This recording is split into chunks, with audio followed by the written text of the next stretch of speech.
नंतर पाहूयात पुढची बातमी। सुप्रिया सुळे यांच्या नेतृत्वाखाली बारामतीमध्ये जन आक्रोश आंदोलन करण्यात आलं। कांदा आणि दूध दरवाढीसाठी सुप्रिया सुळे आक्रमक झाल्या होत्या। त्यांच्यासोबत युगेंद्र पवार हे सुद्धा या मोर्चामध्ये या आंदोलनामध्ये सहभागी झालेले होते।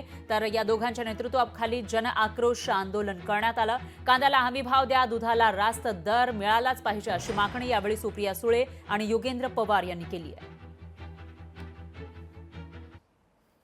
दुधापासून वेगळे वेगळे पदार्थ आपण तिथं तयार केले पाहिजेत।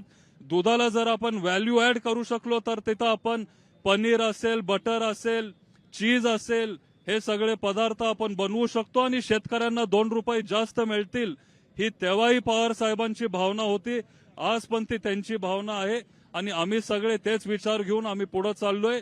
आणि शेतकऱ्यांसाठी कांदा उत्पादक शेतकरी असतील, दूध उत्पादक शेतकरी असतील, जोडधंदा असावा हे पण मार्गदर्शन पवार साहेबांनी आपल्याला दिलं। शेतकऱ्यांसाठी आपण झटत राहू, काम करत राहू। महाराष्ट्रातल्या आणि देशातल्या प्रत्येक शेतकऱ्याला शेती परवडत नाहीये आणि ह्याच्यासाठी मी मागेही मागणी केली होती की या राज्यामध्ये देशामध्ये सरसकट कर्ज माफी शेतकऱ्याची झाली पाहिजे अशी आपली मागणी आहे। सगळ्या शेतकऱ्यांची भूमिका भावना अशी आहे की महागाई प्रचंड वाढतेय, दुधाला भाव मिळाला पाहिजे। सरकारने इलेक्शनच्या आधी अनुदान दिलं होतं, ते नुसतं अनुदान एक तर वेळेवर येत नाही, उशिरा येतं आणि आलं तरी त्याच्यात आमचा खर्च निघत नाही। त्यामुळे अनुदान द्यायच्या ऐवजी आम्हाला भाव 40 रुपये लिटर सरकारने द्यावा अशी शेतकऱ्यांची भावना आहे।